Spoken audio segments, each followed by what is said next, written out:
चलिए दोस्तों, इस वीडियो को हम लोग शुरू करते हैं और ये वीडियो शुरू हो रही है चैप्टर नंबर 7 से। यानी कि ये जो है चलेगा इस वीडियो में चैप्टर नंबर 7 से चलेगा। स्टेप बाय स्टेप जो है सारी चीज़ें आप समझते चलिएगा। और इस वीडियो में मैं सिखाने वाला हूँ कि कोई भी वक्र होगा तो उसमें जो है चाप की लंबाई आप कैसे उसका निकालेंगे। तो इसमें आपको यही पढ़ने के लिए मिलेगा कि किसी भी वक्र का यदि चाप की लंबाई निकालना होगा तो उसका जो है कैसे हम लोग चाप की लंबाई निकालेंगे। यहाँ पर देख सकते हैं 1 2 3 हमने फार्मूला रखा हुआ है और एक फार्मूला आपके और बुक में है लेकिन उसका उपयोग नहीं है तो हमने उसको हटा दिया हुआ है। आप अपने बुक से सूत्र को मिला सकते हैं। ये सूत्र जो है आपका लिखा गया आपके बुक में दिया भी है, तो इसको मैं यहाँ पर लिख दिया हूँ ताकि मैं आपको अच्छे से समझा सकूँ और आपको स्टेप बाय स्टेप समझ में भी आता रहे। ठीक है, और इस वीडियो में हम लोग देखेंगे, देखो चाप की लंबाई, कोई भी वक्र होगा तो उसके चाप की लंबाई कैसे हम लोग निकालेंगे। चाप की लंबाई का मतलब क्या हुआ वो भी मैं आपको डिटेल से समझाता हूँ। देखो, यदि ये कोई आपका ग्राफ है, ये कोई क्या है, ग्राफ, ठीक है, और इस ग्राफ में मान लो ये आपका कोई वक्र है। इस तरह से वक्र बन सकता है। वक्र किस तरह से, किसी भी तरह से बना सकते हैं। इस तरह से भी आप वक्र बना सकते हैं, ठीक है, इस तरह से भी आप वक्र बना सकते हैं। लेकिन मैं आपको समझा देता हूँ इस तरह से कोई वक्र बना करके। ये आपका कोई क्या हो गया, वक्र हो गया, ठीक है। और इसको थोड़ा और मैं बना देता हूँ इस तरह से, ये आपका वक्र हो गया, ठीक है। तो ये देखो, ये जो आपकी रेखा है एक्स अक्ष है और ये आपकी रेखा जो होती है एक्स अक्ष होती है। ये तो पता है कि ये जो रेखा है आपकी एक्स अक्ष, ये कौन सा अक्ष है, अक्ष, यानी कि ये कौन सा अक्ष है भैया, एक्स अक्ष है। ये आपका क्या है, वाई अक्ष, ये क्या है, वाई अक्ष है। अब इधर आप जाएंगे ना तो इधर आपका होता है माइनस एक्स अक्ष, ठीक, और नीचे जाएंगे तो आपका होता है माइनस जो होता है वाई अक्ष, यानी कि माइनस के साथ होता है। और यहाँ पर ये है पॉजिटिव होता है और ये भी आपका क्या होता है, पॉजिटिव। अब आपको पता है कि जो दोनों अक्षों का ये जो कटान बिंदु यहाँ पर है इसको हम लोग कहते हैं मूल बिंदु। क्या कहते हैं, मूल बिंदु। और मूल बिंदु का मान आपको पता है कि 0,0 होता है। यानी कि ये जो आपका सेंटर पॉइंट है, यानी कि दोनों रेखाओं का ये जो कटान बिंदु है इसको कहते हैं हम मूल बिंदु, यानी कि ये आपका होता है 0,0। मूल बिंदु का निर्देशांक आपका 0,0 होता है। अब देखिए, यदि मान लीजिए कोई आपकी रेखा है, जैसे यहाँ से आपका यहाँ से यहाँ तक यदि x बराबर आपका 1 आना है, यानी कि यहाँ से हम मूल बिंदु से चले हैं x अक्ष के प्लस दिशा में और x बराबर यदि हमने 1 खाना चला हुआ है, ठीक है, और इस जो है इस वक्र को हम लोग ऐसे मिला दे रहे हैं। इस वक्र से हम इस पॉइंट को क्या करेंगे, ऐसे मिला देंगे। अब फिर इसी बिंदु से हम लोग x बराबर कहाँ पर आ गए, यहाँ पर x बराबर 1 है b खाना, ठीक है। अब हम इस वक्र को ऐसे हम लोग क्या करेंगे, मिला देंगे, ठीक है। इस तरह से हम लोग क्या करेंगे, मिला देंगे। मिलाने के बाद क्या करेंगे, ये कह रहा है कि यदि ये पॉइंट x बराबर यदि a खाना है और y बराबर जो b खाना है ना, इसी दोनों बिंदुओं से जो घिरा हुआ ये भाग है, यानी देखो यहाँ से यहाँ तक ये पॉइंट है, a वाला ये है, b वाला ये जो आपका भाग घिरा हुआ है ना, ये जो भाग इतना आपका ये वक्र पे जो घिर रहा है इसी को कहेंगे हम लोग चाप की लंबाई। क्या कहेंगे हम लोग, चाप की लंबाई। देखो ax बराबर a द्वारा और x बराबर b द्वारा जो घिरा हुआ ये भाग है, यहाँ पर से यहाँ तक जो ये पॉइंट है आपका, यही कहलाएगा आपकी चाप की लंबाई। यानी कि आपको हर एक सवाल में पॉइंट दे देगा कि इतने और इतने बिंदु से जो है घिरे हुए वक्र का जो है कि चाप की लंबाई निकालिए। तो ये जो आपका x बराबर यदि a हो और x बराबर यदि b हो, 2 पॉइंट आपके दिए गए हैं और ये कहता है कि इस पॉइंट से यहाँ पर देखो, यहाँ से यहाँ तक ये चाप कहलाएगा कि नहीं। अब ये बाकी हिस्सा को छोड़ देना है, इस पॉइंट से जो घिर रहा है भाग ना, इसी पॉइंट का आपको निकालना है क्या, आपको निकालना है चाप की लंबाई। यानी कि आप देख भी सकते हैं यहाँ पर हेडिंग भी दिया गया है कि वक्रों के चाप की लंबाई। कोई भी वक्र होगा तो उस पॉइंट से वक्रों का चाप की लंबाई कैसे आप निकालेंगे। तो अब देखो, इसके जो है चाप की लंबाई यदि आप निकालेंगे तो यहाँ पर को देखो, हर एक वक्र का एक फलन दिया रहता है। हर एक वक्र का क्या दिया रहता है, एक फलन दिया रहता है। यदि आपका ये जो वक्र है ना, ये जो आपका x अक्ष पे है तो ये आपका होता है y बराबर होता है क्या, fx, गलती सॉरी, x बराबर होता है क्या, fy होता है, ठीक है। x बराबर क्या हो जाएगा, ये जो है सॉरी गलती हो रहा है भाई, गलती हो रहा है। ये आपका x सुनो थोड़ा, ये y अक्ष पे है ना, तो y बराबर हो जाएगा क्या होता है, fx, यानी कि ये आपका है। क्योंकि भैया ये एक्स अक्ष की कंडीशन है, तो एक्स अक्ष की कंडीशन के लिए आपका क्या होता है कि जब एक्स अक्ष पे ये ग्राफ बन रहा है, एक्स एच द्वारा घिरा हुआ, एक्स एच के जो है कि द्वारा घिरे हुए चाप की आप लंबाई निकालोगे तो y बराबर वक्र बनता है एफ एक्स। y बराबर क्या होगा एफ एक्स। तो ये जो आपकी कंडीशन बन रही है ये आपकी एक्स अक्ष पे बन रही है। किस अक्ष पे बन रही है? तो एक्स अक्ष पे। तो जब एक्स अक्ष पे घिरे हुए यानी एक्स अक्ष से घिरा हुआ जब घिरे हुए जो है कि वक्र की आप चाप की लंबाई निकालेंगे, इस वक्र के चाप की लंबाई, तो वहां पर होगा y बराबर क्या होता है एफ एक्स हो जाता है। y बराबर क्या होता है एफ एक्स जो है आपका हो जाता है इस एक्स अक्ष के लिए। ठीक है, तो इस कंडीशन के लिए चाप की लंबाई निकालेंगे तो चाप की लंबाई होता है s बराबर होता है आपका, ध्यान दीजिएगा यहाँ पर अपर सीमा जो आपका एक्स अक्ष पे ज्यादा खाने तक होगा वो अपर सीमा का काम करेगा। देखो मूल बिंदु से ज्यादा डिस्टेंस इसका है तो ये आपकी अपर सीमा के लिए काम करेगा और लोअर सीमा के लिए क्या हो जाएगा a। इसके बाद अंडर रूट में आपका होता है 1 प्लस ये जो आपका y बराबर एफ एक्स जो फलन दिया हुआ है ना, y बराबर जो एफ एक्स ये फलन दिया हुआ है, इस वक्र का जो ये वक्र का जो समीकरण दिया हुआ है इसका हम लोग अवकलन करेंगे x के सापेक्ष। तो यहाँ पर हो जाएगा dy अपान dx का आपको क्या चाहिए स्क्वायर डॉट dx। यानी कि ये जो आपका सूत्र है ये सूत्र आप तभी अप्लाई करोगे जब x का बराबर दे, यानी कि x बराबर आपका a हो और x बराबर यदि b हो तो x अक्ष से घिरे हुए यदि भाग की जो है कि चाप की लंबाई निकालना है, x अक्ष के द्वारा घिरे हुए चाप की लंबाई यदि निकालना है x अक्ष के द्वारा तो वहां पर आप लगाओगे कि s बराबर s क्या है यहाँ पे चाप की लंबाई, s बराबर आपका अपर सीमा b लोअर सीमा a और अंडर में हो जाएगा 1 प्लस यहाँ पर हो जाएगा dy अपान dx, यहाँ पर x का स्क्वायर। जो भी ये वक्र दिया है देखो ये वक्र आपका जो दिया है y बराबर आपका क्या दिया है एफ एक्स, इसका आप अवकलन करोगे हमेशा और अवकलन के करने के बाद आप निकालोगे dy बटा में क्या निकालोगे dx और जो इसका dy बाई dx निकलेगा उसी का आपको कर देना है स्क्वायर।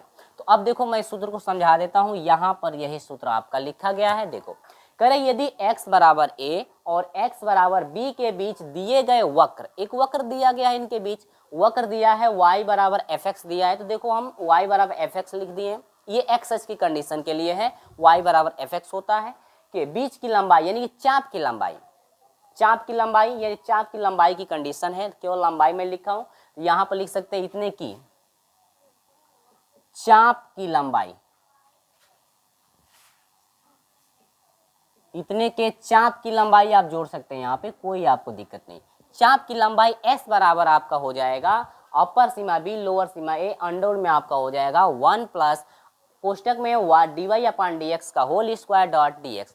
अब यहाँ पर क्या करोगे कि dy बाई dx कहाँ से फाइंड होगा, तो आप लोग को सर जो वक्र दिया रहेगा वक्र का समीकरण उसी से हम लोग निकालेंगे dy बटा में dx। ये आपका पहला सूत्र अच्छे से समझ में आ गया होगा किस तरह से आपको फॉलो करना है। ठीक है, अब देखिए ये तो आपका जो है कि y अक्ष के लिए रहा, यानी सॉरी x अक्ष पे x अक्ष की कंडीशन रहा। अब कभी कभी क्या करता है कि यदि y अक्ष पे पॉइंट दे देता है तो भी आपको कहता है कि यहाँ पर जो है कि चाप की लंबाई निकालिए जो y अक्ष पे पॉइंट दिए गए हो। जैसे दूसरा आपका है कि y बराबर देखो y अक्ष का पॉइंट दिया हुआ है, y अक्ष पे c खाना और y अक्ष पे d खाना के बीच जो वक्र आपका होगा ना उसके जो है कि चाप की लंबाई आप निकालो क्या होगा। तो बस करना कुछ नहीं है, बस करना आपको कुछ नहीं है, तो ये सारी चीजें अब चली जाएंगी किस पे y अक्ष पे, क्योंकि ये तो x अक्ष की कंडीशन रही। तो अब y अक्ष पे यदि निकालना है तो देखो ये आपका कोई क्या है, ये आपका कोई वक्र है। ठीक है, इस तरह से आपका कोई वक्र है या वक्र को ऐसे ही बना सकते हो भाई, इस तरह से आपका कोई वक्र है और वक्र देखो y अक्ष की कंडीशन के लिए वक्र की कंडीशन क्या होती है x बराबर होती है एफ वाई, क्योंकि y अक्ष पे आपको निकालना है। ठीक, अगर मान लो y अक्ष पे आप यहाँ तक आते हो, y अक्ष पे a खाना हो जाता है और यहाँ पर आते हो y अक्ष पे कितना खाना हो जाता है, सॉरी अलग अलग लिया है, c है और ये क्या है d, यानी कि y अक्ष पे c खाना चले हो और y अक्ष पे कितना खाना चले हो d खाना। अब इससे जो घिर रहा है ना, इस पॉइंट से जो वक्र का भाग घिर रहा है और ये जो आपका पॉइंट है देखो यहाँ पर और यहाँ पर ये जो है कि आपका घिर रहा है, तो इतना जो है आपका चाप कहलाएगा, इस वक्र का ये क्या कहलाएगा चाप, और इसी चाप का जो है कि लंबाई हम लोग को निकालना है। और यहाँ पर आपका उच्चिष्ट सीमा आपका डी है और निम्निष्ट सीमा क्या है सी है। तो इसके लिए क्या होगा वाई एच की कंडीशन के लिए क्या होगा, देखो वाई एच की कंडीशन के लिए ये है, तो चाप की लंबाई वाई एच की कंडीशन के लिए आपका क्या हो जाएगा, ठीक है, वाई एच की कंडीशन के लिए हो जाएगा एस बराबर यहाँ पर अपर सीमा आपकी क्या है डी, लोअर सीमा क्या है सी, इसके बाद अंडर रूट में आपका हो जाएगा 1 प्लस, देखो कंडीशन सेम यही बनेगा, केवल आपका अवकलन का मान बदल जाएगा क्योंकि वाई एच पे होगा, कोई वाई एच के पॉइंट से आपको निकालना है तो आपको वाई के सापेक्ष करना है अवकलन, इस वक्र का जो भी वक्र का समीकरण दिया रहेगा। यदि एक्स एच का पॉइंट एक्स एच से घिरे हुए भाग का जो है कि चाप की लंबाई निकालना है एक्स एच से घिरे हुए, तो आप एक्स के सापेक्ष करोगे, वाई एच पे होगा तो वाई एच के सापेक्ष करोगे, और एक्स पे होगा तो एक्स के सापेक्ष करोगे। ठीक है, इतना आपको समझ में आया किस तरह से आपको करना है ना। देखो स्टेप बाय स्टेप समझते चलना, यहाँ पर आप थोड़ा सा भी समझ जाते हो ना तो जो सवाल आपका एग्जाम्पल मैं आपको बताऊंगा ना बिल्कुल आपको अच्छे तरीके से समझ में आ जाएगा। ठीक है, तो ये आपका हो जाएगा 1 प्लस, अब देखो वाई एच की कंडीशन है तो यहाँ पर क्या हो जाएगा डी एक्स अपान हो जाएगा डी वाई, क्योंकि वाई एच पे है भैया तो डी वाई के सापेक्ष आपको अवकलन करना है, स्क्वायर डॉट क्या हो जाएगा डी वाई। ठीक है, देख सकते हैं ये है वाई एच की कंडीशन के लिए। ठीक है, अब क्या होता है ध्यान देना कि वाई एच और जो है कि एक्स एच दोनों के लिए वक्र आ जाता है। देखो यहाँ पर जो फलन दो दो वक्र आ जाएगा तो उसकी कंडीशन क्या बनाओगे, दो दो वक्र आ जाएगा तो क्या है, देखो यदि दो दो वक्र आ जाएगा तो वही चीजें सेम है आपकी। दो वक्र के लिए देखो वक्र आपका यदि x बराबर फाई टी हो, यानी कुछ फलन आपका ऐसे दे रखा हो, और y बराबर कुछ फलन दे रखा हो, और यहाँ पर जो है कि दे रखा हो, और t बराबर a हो और t बराबर क्या हो b हो। ठीक है, ये आपके जो तीसरा सूत्र है आपके दो वक्र के लिए, किसके लिए है दो, यदि दो वक्र दिया हो तो आप कैसे करोगे, यहाँ पर बीच की लंबाई s बराबर हो जाएगी, अपर सीमा रखेंगे b, लोअर सीमा a, और दोनों वक्रों का जो अवकलन आप करोगे ना, अब यहाँ पर ये समझना है किसके सापेक्ष अवकलन करोगे। ठीक है, किसके सापेक्ष आप अवकलन करोगे, यहाँ पर देखना कि एफ वाई था तो y के सापेक्ष इसमें किया गया, एफ एक्स था तो x के सापेक्ष किया गया, यहाँ पर x बराबर है फाई टी है तो t के सापेक्ष होगा, यहाँ पर है जो साई टी है तो यहाँ पर t के सापेक्ष आपका अवकलन होगा। यहाँ पर भी देख सकते हैं हर में यहाँ पर dt है तो यहाँ पर t, या इससे भी आप देख सकते हैं कि यहाँ पर जब dt है तो यहाँ पर दो वक्र कभी भी आएगा तो हमेशा t के सापेक्ष अवकलन करोगे। डिपेंड किस पे करेगा कि t के सापेक्ष करोगे या q के सापेक्ष करोगे, यहाँ पर ये जो मान होगा ना इस पे डिपेंड करेगा। x बराबर यदि फाई यहाँ पर q होगा तो q के सापेक्ष करोगे, और यहाँ पर भी यहाँ पर t है तो यहाँ पर t है, यहाँ पर q होगा तो यहाँ पर भी q होगा, और सीमा आपकी q में होनी चाहिए, या इस सीमाओं से भी आप देख सकते हैं सीमा का मान यदि q बराबर a दिया है q बराबर b दिया है तो आप q के सापेक्ष करोगे, यदि t बराबर a है t बराबर b है तो आप t के सापेक्ष अवकलन करोगे। ठीक है, तो ये चीजें आपको समझना जरूरी है। ये तीन सूत्र हैं, तीनों सूत्र पे आधारित हम जो है कि एक एक प्रश्न आपको समझाएंगे ताकि आपको प्रश्नों का सॉल्यूशन करने में कोई भी परेशानी न हो। और हाँ, इस वीडियो को ज़्यादा से ज़्यादा शेयर कर दीजिएगा ताकि आपके भी जो फ्रेंड है वो भी इस वीडियो को देख सकें। ठीक है, तो स्टेप बाय स्टेप यहाँ पर समझ में आ गया। अब मैं आपको लेकर चलता हूँ एग्जाम्पल की तरफ, और कोई भी आपको यहाँ पर कठिनाइयाँ हैं, कोई भी चीज़ आपको समझ में नहीं आती है तो हमें कमेंट द्वारा जरूर बताइएगा कि हाँ सर या इस स्टेप में आपको समझ में नहीं आया है। ठीक है, तो ये चीज़ें आपको समझ में आ गई किस समय कौन सा सूत्र आप अप्लाई करोगे। ठीक है, तो चलो भाई इसका स्क्रीनशॉट लेना चाहते हैं तो ले सकते हैं, इस सूत्र का स्क्रीनशॉट ले लीजिए, आपकी बुक में भी सूत्र दिया हुआ है, और इसका आप लेना चाहते हैं तो ले लीजिए। मैं आपको लेकर चलता हूं अब एग्जाम्पल की तरफ। ठीक है, तो चलिए स्क्रीनशॉट लीजिए, एग्जाम्पल की तरफ हम आपको लेकर चलते हैं। तो चलो यहाँ पर हम आपको लेकर आ गए हैं एग्जाम्पल फर्स्ट, यानी कि पहले सूत्र पर पहला एग्जाम्पल, दूसरे सूत्र पर दूसरा एग्जाम्पल लेंगे, तीसरे सूत्र पर भी मैं एक एग्जाम्पल आपको बताऊंगा ताकि आपको कोई भी कठिनाइयों का सामना यहाँ पर देखने के लिए ना मिले। ठीक है, चलो भाई, क्योंकि हम लोग बेसिक कंसेप्ट समझ लेते हैं ना तो आसानी से प्रश्नों का सॉल्यूशन भी करने में हम लोग को बहुत ही आसान हो जाता है। ठीक है, बेसिक कंसेप्ट हम लोग पढ़े रहते हैं तो आसानी से जो है कि हर एक प्रश्नों का सॉल्यूशन भी समझ में आ जाता है। इसलिए प्रत्येक जो है प्रश्नावली को शुरू करने से पहले हम आपको एक एग्जाम्पल जरूर बताते हैं, यानी कि पहले उसका थ्योरी हम शुरू करते हैं आपके लिए ताकि आपको कोई भी कठिनाई न करना पड़े, यानी कहीं किसी भी कठिनाई का सामना न करना पड़े, ताकि आप फिर कहें कि सर यहाँ पर समझ में नहीं आया और वहाँ पर समझ में नहीं आया। ठीक है, चलो देखो यहाँ पर देखो एग्जाम्पल है कि वक्र बराबर दिया है आपका x का पावर 3/2 के x बराबर 0 और x बराबर जो है 5/9 के बीच चाप की लंबाई। अब ये बताओ ये जो आपके जो भी वक्र बनेगा एक्स एच पे बनेगा या वाई एच पे बनेगा, तो आप लोग को सर एक्स एच पे बनेगा, यानी कि एक्स एच के सापेक्ष आप अवकलन करेंगे, ये समझिए, क्योंकि x का मान दिया हुआ है, यानी कि एक्स एच से घिरे हुए चाप की लंबाई निकालना है तो हमेशा x के सापेक्ष अवकलन करोगे। यदि y से घिरे हुए चाप की लंबाई निकालना है तो हमेशा y के सापेक्ष करोगे। ठीक है, तो और टी के सापेक्ष घिरे हुए चाप की लंबाई निकालना है तो हमेशा टी के सापेक्ष करोगे। तो देखो x और वो x के सापेक्ष करना है ना। तो अब देखो वक्र क्या दिया हुआ है, ध्यान दो, वक्र दिया हुआ है y बराबर x का पावर 3/2 और यहां से करेंगे x के सापेक्ष, ठीक है, अवकलन करने पर, चलो भाई अवकलन करो, y का अवकलन हो जाएगा dy अपान क्या हो जाएगा dx, ये तो आपको पता है। अब ये x का पावर n, यानी कि ये जो है अवकलन टूटेगा d बटा में dx, x का पावर n पे पहले घात आ जाएगा और घात में से एक कम, तो यहाँ पर हो जाएगा पहले घात और घात में से एक कम करोगे, देखो 2 एकम 2 और 3 में से एक घटा, 1 बटा में क्या हो गया 2, और 1 बटा में जब 2 हुआ यहाँ पे तो इसको इतना ही आप छोड़ भी सकते हो या स्क्वायर करना चाहते हो तो स्क्वायर कर सकते हो, ठीक है। और यहाँ पर स्क्वायर नहीं, यहाँ पर 1 बटा में 2 का मतलब हो गया करनी, या इसको आप ऐसे भी लिख सकते हो भाई 3 बटा में 2 और अंडर में आप लिख सकते हो क्या x, 1 बटा में 2 का मतलब क्या हुआ करनी में आपका x हो गया, ठीक। तो आप इतना भी रख सकते हो, समझ में आया। अब देखो लिखोगे x बराबर 0, x बराबर क्या लिखोगे, क्या यहाँ पर मैं बता देता हूँ क्या आपको लिखना है, क्या आपको लिखना है, लिखना है कि अब बिंदु,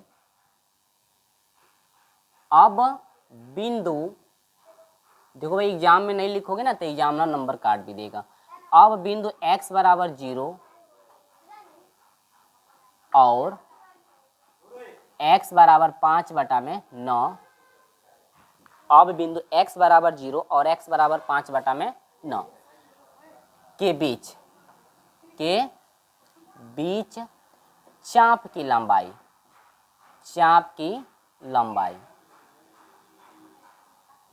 ठीक है।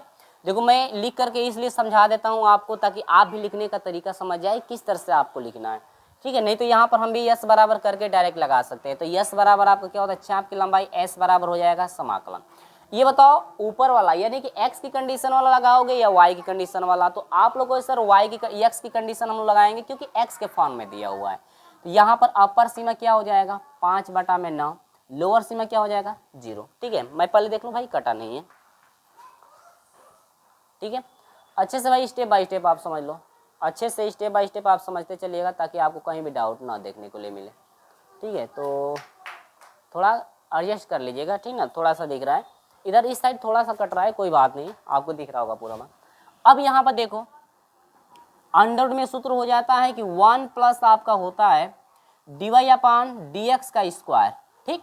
वो सूत्र आपको दिख ही रहा है लेकिन मैं यहाँ पर सूत्र लिख रहा हूँ तो मैं इस सूत्र को हटा भी देता हूँ, डायरेक्ट हम लोग मान रखते हैं। तो dy देखो यहाँ पर चाहिए dy बटा में dx का मान, तो dy बटा में dx का मान क्या है, dy बटा में dx का मान है 3 बटा में 2 अंडर में x, पावर क्या है 2, डॉट लगा दोगे dx, वही सूत्र है। चलो भाई अब हम लोग वही प्रक्रिया शुरू करते हैं। s बराबर 9 यानी कि 5 बटा में 9 हो जाएगा, ठीक है 0, अंडर में 1 प्लस 3 का स्क्वायर 3 3 का 9, 2 का स्क्वायर 4 हो जाएगा, कर्ण का स्क्वायर करेंगे तो x हो जाएगा और डॉट क्या हो जाएगा देखिए इससे इसमें गुणा कर देंगे तो s बराबर हो जाएगा 5 बटा में 9 और 0, अंडर में 4 एकम 4 यानी कि 4 प्लस हो जाएगा 9x बटा में आपका हो जाएगा 4, ठीक है, डॉट क्या हो जाएगा dx। अब यहाँ पर देखो 4 है ये करनी में है तो 4 करनी में लगा हुआ है, 4 है तो करनी का मतलब वर्गमूल, तो इस हटाएंगे इसको तो x बराबर हो जाएगा, देखो ये 4 को मैं जब बाहर लोगे तो ये करनी लगा हुआ तो वर्गमूल लेगा, तो 4 को बाहर लोगे तो यह हो जाएगा 1 बटा में कितना 2, क्योंकि 4 का वर्गमूल 2 होता है, आपको पता ही है। अब यहाँ पर हो जाएगा 5 बटा में 9 और ये 0। अब यहाँ से करनी हटा करके ना, करनी से हटा करके इसको ऐसे लिख सकते हो 1 बटा में क्या लिख सकते हो 2, 1 बटा में 2 यहाँ पर लिख सकते हो करनी हटा करके, या करनी में x का भी हम सूत्र आपको लिखवाए थे, उस सूत्र से भी यदि सूत्र आपको याद होगा तो सूत्र से भी आप कर सकते हो, ठीक है। चलो तो यहाँ से s बराबर हो जाएगा आपका 1 बटा में 2। अब यहाँ पर समाकलन करोगे, क्या करोगे समाकलन, देखो ये पूरा x मानोगे क्योंकि यहाँ पर स्क्वायर नहीं है कि आप जो है ए स्क्वायर प्लस बी स्क्वायर के फॉर्म पे आप तोड़ पाओ, क्योंकि x का स्क्वायर है ये नहीं, तो इस पूरे को x मान करके समाकलन कर लोगे, या t मान कर भी आप कर सकते हो। तो यहाँ पर t मान कर करोगे तो बहुत ज़्यादा बड़ा हो जाएगा, तो हम लोग जानते हैं फार्मूला डायरेक्ट, तो यहाँ पर हम लोग लिख सकते हैं 4 प्लस 9x का पावर, घात एक बढ़ जाता है तो यह हो जाएगा 3/2। घात एक बढ़ने का मतलब क्या होगा, प्लस एक करोगे तो 2 एकम 2 एक 3, 3/2 हुआ, और बाटा में घात 3 में क्या हो जाएगा 2। गुणे आप लगाओगे x का यदि गुणांक हो ना तो x गुणांक लगाओगे, यहाँ पर x गुणांक है 9 तो यहाँ पर 9 लगा दोगे। ठीक है, सीमाओं को रखोगे, सीमा कितनी है 5/9 और एक क्या है 0। अब यहाँ से s बराबर हो जाएगा 1/2। अब देखो यहाँ पे 2 से 2 ये क्या होगा कटेगा, क्योंकि भिन्न पलटेगी, 9 3 27, तो यहाँ पर ये आपका टोटल वैल्यू हो जाएगा 1 में आपका 27 हो जाएगा। ठीक है, और ये हो जाएगा 4 कोष्टक में, यानी कि हो जाएगा 9x प्लस 3/2, क्या हो जाएगा 5 क्या हो जाएगा 9, और ये हो जाएगा 0। अब यहाँ पर अपर सीमा और लोअर सीमा का आप मान रख सकते हो। अपर सीमा और लोअर सीमा का यहाँ पे हम लोग क्या कर सकते हैं, मान रख सकते हैं भाई। तो मान रखो, मान रखोगे तो क्या होगा ध्यान देना, s इजकल टू हो जाएगा, यहाँ पर दिख रहा है ना, मैं थोड़ा देख लूँ भाई, दिख रहा है कि नहीं दिख रहा है आपको। चलो भाई बिल्कुल अच्छे से दिख रहा है। तो 1 में हो जाएगा 27। ठीक है, देखो 9 प्लस 4 प्लस यक्स का मान अपर सीमा यानी कि 5/9 रखोगे, और ये है 3/2। इसके बाद माइनस लोअर सीमा रखोगे तो ये हो जाएगा 4, और ये हो जाएगा 0, तो 0 हटा देंगे, यानी कि यह हो जाएगा 3 कितना 2। ठीक है, तो यहाँ से s बराबर हो जाएगा 1 में आपका 27 हो जाएगा। अब यहाँ पर देखो 9 से 9 क्या हुआ कटा, तो और यह हो जाएगा कितना 5 और कितना हो जाएगा 9, 5 और 4 9 हो जाएगा। 9 को क्या लिख सकते हो, 3 का घात 2 लिख सकते हो क्या, और यहाँ पर है 3/2 माइनस, यहाँ पर देखो 4 को क्या लिख सकते हो, यानी कि 4 को लिख सकते हैं 2 का घात 2, और यहाँ पर है 3 क्या 2। अब देखो कटेगा क्या, 2 से 2 कटा, और ये जो 2 है 2 से कटा। अब यहाँ से s बराबर हो जाएगा 1/27, और कोष्टक में आ जाओगे, 3 का पावर 3 है तो 3 3 के 9 3 27 बनाएगा, और ये 2 का पावर 3 है तो 2 दूनी के 4 दूनी के 8 बनाएगा। ठीक है, अब यहाँ से s बराबर हो जाएगा 1/27 गुणे, अब ये बताओ 27 में से 8 घटेगा कितना हो जाएगा, आप कहो सर 19 हो जाएगा, इजकल टू यह हो जाएगा 19 में कितना हो जाएगा 27। यानी कि जो चाप की लंबाई है ना, चाप की लंबाई हो जाएगी 19/27, जो कि आपको मैं स्टेप बाय स्टेप बता दिया हूँ। क्या कोई डाउट है क्या यहाँ पे, कोई भी यदि डाउट हो आपको तो आप हमें कमेंट द्वारा बता सकते हैं, या व्हाट्सएप ग्रुप में आप जुड़े होंगे तो व्हाट्सएप ग्रुप में भी आप शेयर कर सकते हैं। स्क्रीनशॉट लीजिए इसको ट्रिक लगाइए, कहाँ पे आपको समझ में नहीं आया उसका जल्दी मैं सलूशन आपको दे दूंगा। ठीक है, तो चलो भाई इसका स्क्रीनशॉट ले लो, इसके बाद मैं इस पे एग्जाम्पल आपको लेकर चलता हूँ। अब मैं करूंगा कुछ नहीं, बस इसी सवाल को मैं बदल दूंगा और y के पदों में लेकर चलूंगा, और देखना है आपको कि आंसर कितना आपके पास आ रहा है। ठीक है, चलो स्क्रीनशॉट ले लो इसका, इसके बाद हम लोग अगले एग्जाम्पल इसके तरफ चलते हैं। ठीक है, स्क्रीनशॉट जल्दी से लीजिए, अगला एग्जाम्पल देखिए। चलो इसका स्क्रीनशॉट ले लिए होंगे। अब देखो इसमें करना क्या है, दूसरे जो सूत्र है ना उस पर मैं बताऊंगा, तो इसी सवाल को लगभग लेकर मैं चल रहा हूँ, और ताकि आपको अच्छे समझ में आ जाए। ठीक है, चलो देखो सूत्र भी याद रखना, सूत्र क्या है, सूत्र याद रहेगा तो प्रश्नावली का सलूशन आप अच्छे से कर पाओगे, क्योंकि प्रत्येक प्रश्नावली में मैं ये सूत्र नहीं लिखूंगा। ठीक है, पिछले वाले वीडियो में प्रत्येक सूत्र आपका लिखा जा रहा था, लेकिन यहाँ पे मैं नहीं लिखूंगा। चलो मैं दूसरे पे सूत्र ले लेता हूँ, दूसरे सूत्र पे मैं सवाल लेता हूँ। यहाँ पे दूसरा सूत्र पे आ जाओ, सवाल वही है आपका। ठीक है, दिया है वक्र, सवाल वही था लेकिन मैंने मिटा दिया हुआ है तो फिर से लिखो, वक्र x² बराबर y का पावर 3 का y बराबर 0 y बराबर 5, ठीक है, के बीच चाप की लंबाई यानी कि बीच लंबाई निकालना होगा तो हमेशा आपको चापी की लंबाई निकालना होगा, ये याद रखिए। चाप की लंबाई ज्ञात कीजिए। ठीक है, आपको निकालना है चाप की लंबाई। जो कि आपको पॉइंट भी दिया हुआ है। अब ये देखिएगा कि अब y के फॉर्म में दिया है। जब y के फॉर्म में दिया है, इसका मतलब किसके सापेक्ष करोगे अवकलन? आप y के सापेक्ष करोगे अवकलन, ठीक है, y के, क्योंकि y बिंदु y पे दिया है, यानी कि y अक्ष पे ये बिंदु गया है, तो इसका मतलब कि y के सापेक्ष हम लोग अवकलन करेंगे। अगर x अक्ष पे रहता तो x के सापेक्ष करते। अब यहाँ पर y के फॉर्म में दिया हुआ है तो y के सापेक्ष आप अवकलन करोगे, और इससे जो मान निकालोगे ना, किसका मान निकालोगे? x का मान निकालोगे y में। चलो यहाँ पर देखो वक्र क्या दिया है, ध्यान देना। वक्र दिया है आपका x का स्क्वायर बराबर y का पावर 3। यहाँ पर हम लोग x का मान निकालेंगे y के फॉर्म में, क्योंकि y का मान दिया है तो y के फॉर्म में हम लोग ले जाएंगे, और y का पावर हो जाएगा 3, और ये आपका स्क्वायर हटेगा तो बाटा लगेगा 2। अगर यहाँ पर 5 रहता तो बाटा में क्या लगा देते हैं? 5 लगा देते। ये आपका हो गया। अब चलो x के सापेक्ष अवकलन करोगे। x के सापेक्ष अवकलन करने पर x का अवकलन करोगे तो आपको पता, सॉरी x के सापेक्ष नहीं, किसके सापेक्ष करना है? y के सापेक्ष करना है। ये भी याद रखना, मेरे जैसा गलत मत करना। यानी कि ये y में दिया हुआ है, y में बिंदु है तो y के सापेक्ष करना है, यानी कि x के सापेक्ष अवकलन कर दीजिएगा। यहाँ पे लिखेंगे y के सापेक्ष अवकलन करेंगे तो yx का हो जाएगा dx अपान क्या हो जाएगा? dy, और y का करेंगे 3/2, और यहाँ पर हो जाएगा, ये आपका घात एक घटता है ना, तो ये हो जाएगा आपका 1 बटा में क्या? 2, या इसी को लिख सकते हैं 3 बटा में 2 करणी में y लिख सकते हो।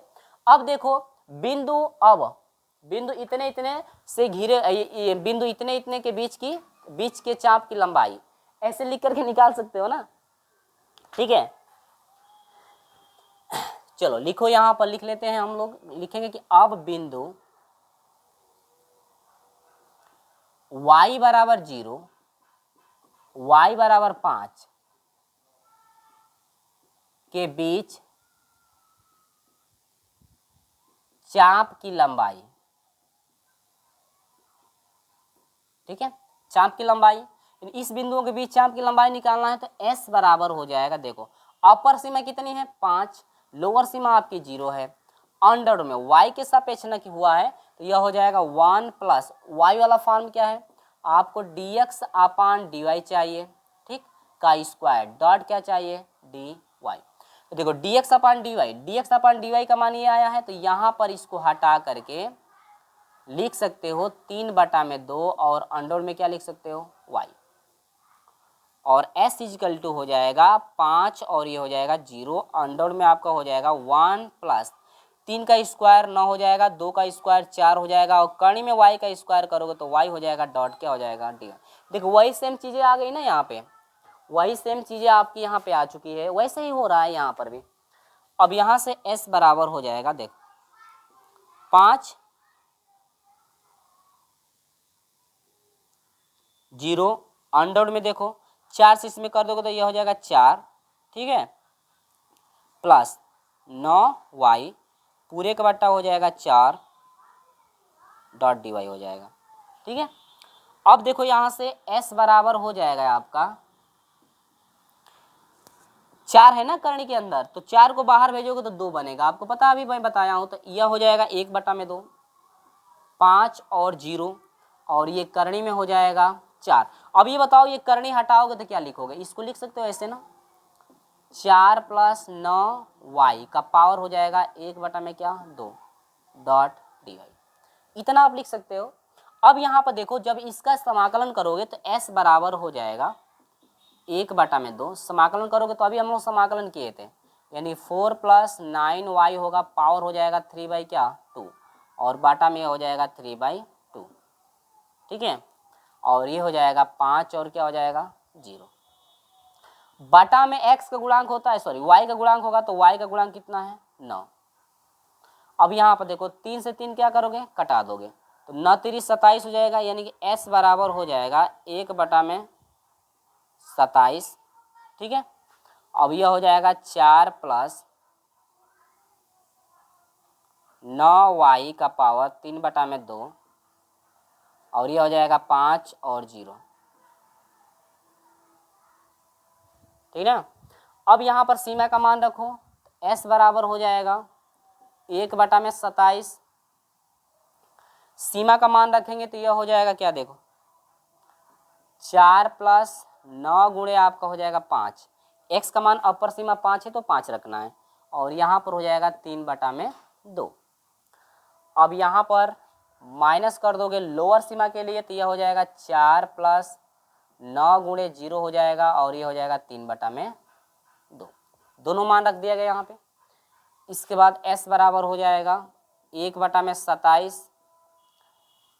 अब देखो 9 × 5 = 45, 45 × 4 = 49 हो जाएगा। 49 को क्या लिख सकते हो, 49 को लिख सकते हो 7 का पावर 2, और पूरे घात है 3/2।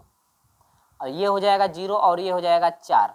4 को क्या लिख सकते हो, 2 का पावर 2 लिख सकते हो, और 3/में क्या हो जाएगा 2। अब ये देखो इससे ये क्या होगा, कट जाएगा, इससे क्या होगा, कट जाएगा। तो यहाँ पर हो जाएगा s बराबर 1/27। ठीक है, 7 का पावर 3 है तो यह हो जाएगा 343। सही है ना, 300 कितना हो जाएगा 43 में देख लो भाई, हाँ 343 हो जाएगा। माइनस 2 का पावर 3 है तो यह हो जाएगा 8। अब 343 में से यदि 8 घटाओगे तो 300 हो जाएगा आपका कितना, s बराबर हो जाएगा 335 बटा में हो जाएगा क्या 27। यहाँ पर फाइनल आंसर आपका आ चुका है। ये जो है चाप की लंबाई इतनी हो गई, चाप की लंबाई आपकी इतनी हो गई है। ठीक है, देख सकते हो किस तरह से हम लोगों ने फाइंड किया हुआ है, कहीं मिस्टेक हो थोड़ा मिला लीजिएगा आप लोग। तो ये है आपका 335 बटा में आपका है 27। ये जो है चाप की लंबाई, वक्र वो दिया हो और वाई एच के बिंदुओं से जब घिर रहा है तो चाप की लंबाई आपसे पूछ रहा था, तो ये हो जाएगा 335 बटा में कितना हो जाएगा 27। ठीक है, चलो इसका भी स्क्रीनशॉट ले लो। इसके बाद मैं आपको आगे लेकर चलता हूँ कि अगला जो एग्जाम्पल है ये वक्र की कंडीशन के लिए किस तरह से एग्जाम्पल हो सकता है। आप कोई भी ले सकते हो, आप सॉल्व भी कर सकते हो, ठीक है, लेकिन मेरा काम है एग्जाम्पल एक और बताना। तो ये तीसरे का एग्जाम्पल मैं बताता हूँ, इसके बाद अगले वीडियो में प्रश्नों का मैं सलूशन कराऊंगा। चलो इसका स्क्रीनशॉट ले लो, इसके बाद मैं आगे लेकर चलता हूँ। तो चलो यहाँ पर हम जो है शुरू करते हैं तीसरा एग्जाम्पल। तीसरा एग्जाम्पल मैं आपको बता रहा हूँ कि तीसरा एग्जाम्पल कैसे करना है, ध्यान देना। और तीसरा एग्जाम्पल आपको इस पे है ना, ठीक है, तो ये चीज़ समझ गए होंगे ना, तो आपको स्टेप बाय स्टेप सारी चीज़ें समझ में आ गई थी। ठीक है, यानी कि ये दो चीज़ समझ गए हैं तो ये भी आपको समझने में कोई भी कठिनाइयाँ नहीं होगी यहाँ पे। तो चलो वक्र क्या क्या दिया है ध्यान देना। वक्र दिया है, देखो x बराबर दिया है a, कोष्टक में आपका दिया है cos थीटा और प्लस थीटा इंटू दिया है साइन थीटा। अब यहाँ पर देखो जो आपका बिंदु है ना थीटा में दिया है, किस में दिया है थीटा में, या यहाँ पर भी देख सकते हैं x बराबर ये थीटा में दिया है, और इसके बाद जो है ना यहाँ पर ले ले क्या हो जाएगा, लग जाएगा कि नहीं, इसमें हमको तो नहीं लग रहा है कि हो जाएगा, डायरेक्ट दिखाना पड़ेगा आपको सॉल्व करने के लिए, प्रथम फलन दूसरे का समझ, चलो इधर नहीं हो पाएगा हमको लग रहा है। चलो पहले इसका कर लो, थीटा में है, देखो इसमें भी थीटा में है, इसमें भी थीटा है, थीटा के सापेक्ष करेंगे, क्यों, क्योंकि पॉइंट भी भैया थीटा में दिया है, तो लिखोगे कि थीटा के सापेक्ष अवकलन करने पर। ठीक है, चलो भाई कर लेते हैं अवकलन। तो अवकलन करेंगे तो x का हो जाएगा dx अपान क्या हो जाएगा d theta is equal to a है तो a बाहर ही रहेगा। देखो cos का अवकलन क्या होता है आपको पता है कि माइनस जो है ना साइन थीटा हो जाता है प्लस। अब यहाँ पर ये देखो ये दो मान है, एक थीटा है इंटू एक साइन थीटा है, दो वैल्यू यहाँ पर है। यहाँ पर प्रथम मानेंगे इसको द्वितीय, यानी कि ये आपका प्रथम हो जाएगा और ये क्या हो जाएगा द्वितीय, और प्रथम द्वितीय पर तोड़ोगे तो सूत्र होता है प्रथम फलन दूसरे का अवकलन, यानी कि साइन का अवकलन क्या हो जाएगा कॉस थीटा प्लस द्वितीय फलन साइन थीटा हो जाएगा, और पहले का अवकलन यानी कि थीटा का अवकलन हो जाएगा एक, और एक से मल्टीप्लाई करोगे तो यही रह जाएगा। ठीक, और यहाँ पर बराबर हो जाएगा साइन से साइन थीटा कट जाएगा, यानी कि ए से जब इसमें मल्टीप्लाई हो जाएगा तो ए थीटा इंटू आपका हो जाएगा कॉस थीटा। ठीक, इक्वेशन मान दो फर्स्ट, या इक्वेशन यहाँ पर मान भी सकते हो या चाहे नहीं भी मान सकते हो, याद रखना कि dx अपान डी थीटा का मान जो है इतना आपको पुट करना है। ठीक है, चलो भाई आगे बढ़ते हैं। इसके बाद आते हैं दूसरा वक्र क्या था, y बराबर है a sine theta minus theta into क्या हो जाएगा कॉस थीटा। y का अवकलन करोगे तो क्या हो जाएगा dy अपान क्या हो जाएगा डी थीटा, क्यों भाई थीटा के सापेक्ष भी होगा ना, ए कोष्टक में साइन का अवकलन क्या हो जाएगा, कॉस थीटा होगा, माइनस देखो प्रथम द्वितीय पर तोड़ोगे तो प्रथम फलन यानी कि थीटा, दूसरे का अवकलन तो साइन कास का अवकलन क्या हो जाएगा, आपका हो जाएगा साइन, कास का अवकलन क्या हो जाएगा, माइनस साइन होता है और माइनस माइनस ये हो जाएगा प्लस, तो प्लस हो जाएगा क्या, साइन थीटा, और इनटू दूसरा फलन हो जाएगा प्लस कॉस थीटा होता है, और पहले का अवकलन थीटा का अवकलन 1 हो जाएगा। लेकिन यहाँ पर ध्यान देना ये बाहर माइनस है तो माइनस से माइनस में गुणा किया प्लस हो गया था, और यहाँ पर प्लस से माइनस में गुणा करेगा तो ये माइनस कर देगा, और इससे ये क्या होगा, कट जाएगा। अब यहाँ पर ए से मल्टीप्लाई करोगे तो ए थीटा और इंटू हो जाएगा साइन थीटा। इक्वेशन नंबर क्या हो जाएगा, सेकेंड। इतना समझ में आया। अब देखो भाई क्या करना है, देखो डी एक्स अपान डी थीटा निकाल लिए हम लोग, तो अभिष्ट लंबाई यानी कि इतने और इतने के बीच चाप की लंबाई, तो यहाँ पर लिख दोगे चाप की लंबाई, या लिख भी सकते हो पूरा मान, तो चलो यहाँ पर लिख देते हैं अभिष्ट लंबाई या चाप की लंबाई। मैं लिख देता हूँ चाप की लंबाई, केवल मैं चाप की लंबाई लिख देता हूँ, या पूरा आप यहाँ से यहाँ तक लिख सकते हैं भाई, जिस तरह से हम बताए थे। तो चाप की लंबाई आपका हो जाएगा एस, एस बराबर हो जाएगा समाकलन, सीमा क्या है, अपर सीमा है आपकी 2 पाई और लोअर सीमा आपकी कितनी है, थीटा 0 है, ठीक है।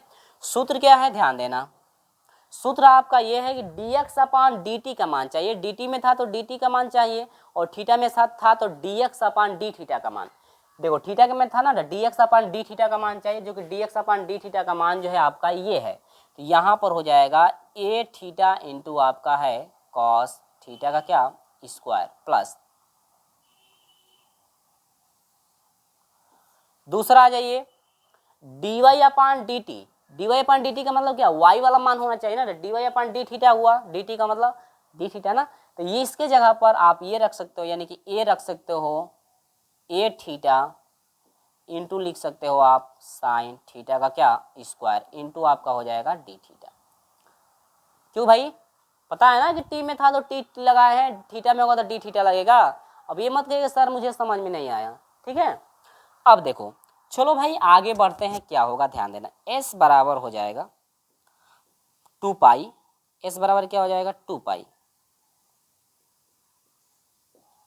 2 पाई और ये क्या हो जाएगा 0, अंडर में आ जाओ भाई, a थीटा का स्क्वायर है तो यह हो जाएगा a स्क्वायर और ये हो जाएगा थीटा का स्क्वायर, ठीक है, इंटू ये हो जाएगा कॉस स्क्वायर थीटा, प्लस ये है आपका a स्क्वायर हो जाएगा, थीटा का स्क्वायर हो जाएगा, इंटू हो जाएगा साइन स्क्वायर थीटा, इंटू आपका हो जाएगा क्या d थीटा। हो गया इतना। अब देखो यहाँ से यस बराबर, ध्यान देना यहाँ पर a थीटा इसमें भी है, a थीटा इसमें भी, स्क्वायर दोनों में है, तो दोनों को बाहर निकालोगे तो स्क्वायर हट जाएगा, क्योंकि कर्णी लगा है तो वर्गमूल लेगा, तो यह हो जाएगा बाहर a और क्या हो जाएगा थीटा, और सीमा आपकी हो जाएगी 2 पाई और यहाँ पर हो जाएगा 0, और अंडर में ये टोटल बच जाएगा ये, यानी कि ये इसको सजा सकते हो, साइन को पहले भी लिख सकते हो तो ये सजा दे रहा हूँ, sine square theta plus cos square theta into क्या हो जाएगा d थीटा। अब यहाँ पर मैं ऐसे क्यों किया हूँ, क्योंकि भैया दोनों प्लस में तो इधर से उधर हो सकते हैं, कोई दिक्कत आपको नहीं होगी। अब यहाँ पर s बराबर हो जाएगा a थीटा समाकलन 2 पाई, 2 पाई और क्या हो जाएगा 0। अब देखो ये टोटल माना sine square theta plus cos square theta बराबर 1 होता है, और 1 का स्क्वायर 1 होगा, 1 से गुणा करेंगे तो आपका हो जाएगा 1 डॉट d थीटा। अब यहाँ पर हो जाएगा s इजिकल टू हो जाएगा, इसको आप ऐसे लिख सकते हो a समाकलन थीटा को यहाँ पर भेज दो तो यह हो जाएगा थीटा से 1 में गुणा थीटा हो जाएगा, और इसको थोड़ा मैं बड़ा में लिख दूँ, s इजिकल टू हो जाएगा a थीटा तो यहाँ पर आ जाएगा समाकलन 2 पाई और 0, और यह हो जाएगा theta into D theta. Theta वहाँ पे क्यों गया है, क्योंकि थीटा का ही सापेक्ष, थीटा के सापेक्ष जब समाकलन हो रहा है आपका ना, थीटा यहाँ पर ये नहीं कि ये तो आपका थीटा के सापेक्ष हो रहा है, थीटा खुद है तो उसका अवकलन हर हाल में करना ही है, थीटा से 1 में गुणा करोगे थीटा, क्योंकि ये ए जो है अचर राशि तो वो बाहर रह जाएगा। अब चलो आ जाओ भाई, अब देखो यस इजिकल टू क्या हो जाएगा, देखो थीटा का समाकलन क्या हो जाएगा, एक्स का कभी भी समाकलन करते हो तो घात 1 बढ़ता है, बटा में घात लग जाता है, थीटा का करोगे तो थीटा यानी कि घात 1 बढ़ेगा, थीटा स्क्वायर बटा में क्या हो जाएगा आपका 2 हो जाएगा, और सीमा आपकी क्या है 2 पाई है और ये क्या है 0, तो s इजिकल टू हो जाएगा, थीटा का मान क्या है 2 पाई का क्या है स्क्वायर बटा में क्या हो जाएगा 2, माइनस, अब ये जीरो रखोगे तो टोटल ये क्या हो जाएगा, जीरो। तो s इजकल टू हो जाएगा, देखो 2 दूनी के 4, पाई का स्क्वायर बटा में क्या हो जाएगा 2। अब एक चीज छूटा हुआ है, हम ध्यान भी नहीं दे रहे हैं, आप लोग बता भी नहीं रहे हो, ये है आपका a, ये है आपका a, ठीक। कटाओ, 2 दूनी के 4, 2 बन गया, यानी कि यहाँ पर s इजकल टू हो जाएगा 2a और ये हो जाएगा पाई का क्या, स्क्वायर। ये जो है आपका अभिष्ट जो है चाप की, ये जो है लंबाई हो गई, जो थीटा बराबर 0 और थीटा बराबर 2 पाई से घिरा हुआ था, ठीक है। तो आपको हमने स्टेप बाय स्टेप यहाँ पर समझा दिया हुआ है, तीनों सूत्र पे एक एक सवाल हम आपको बता दिए हैं, ताकि आपको कहीं भी कठिनाइयों का सामना देखने के लिए न मिले। आपको हर एक चीज़ स्टेप बाय स्टेप आपको समझाते भी हैं, और इसमें जो है कि आपको कहीं भी डाउट होगा तो आप हमारे व्हाट्सअप नंबर से जुड़ सकते हैं, जो कि व्हाट्सअप ग्रुप इस नंबर से बनाया गया है, आपको पता ही है। और उसमें यदि जुड़े होंगे तो आपको कहीं भी दिक्कतें हो तो आप हमें कमेंट द्वारा बता सकते हैं कि हाँ सर हमें यहाँ पर कठिनाइयाँ हो गई। लेकिन मुझे ऐसा नहीं लगता है कि आपको कहीं भी, जो तीनों आपके एग्जाम्पल बताए गए हैं, तीनों एग्जाम्पल में कहीं भी आपको दिक्कत होगी, क्योंकि हमने स्टेप बाय स्टेप बताया हुआ है। और मेरा पूरा प्रयास यही रहता है कि आपको मैं अच्छे से समझा सकूं, ताकि आपको दोबारा इस वीडियो को देखना ना पड़े। चलिए, तो इसका आप स्क्रीनशॉट ले लीजिए, और आज के वीडियो में बस यहाँ तक ही, और अगले वीडियो में हम लेकर चलेंगे प्रश्नावली। ये चैप्टर 7 चल रहा था, प्रश्नावली जो है चैप्टर 7, यानी कि चैप्टर 7 का अगले वीडियो में हम प्रश्नावली लेकर चलेंगे 7.1। तो चलिए दोस्तों, मिलते हैं आपसे अगले वीडियो में, और हाँ, इस वीडियो को अपने दोस्तों के साथ ज़्यादा से ज़्यादा शेयर भी जरूर कीजिएगा। चलिए दोस्तों, मिलते हैं आपसे अगले वीडियो में, तब तक के लिए जय हिंद।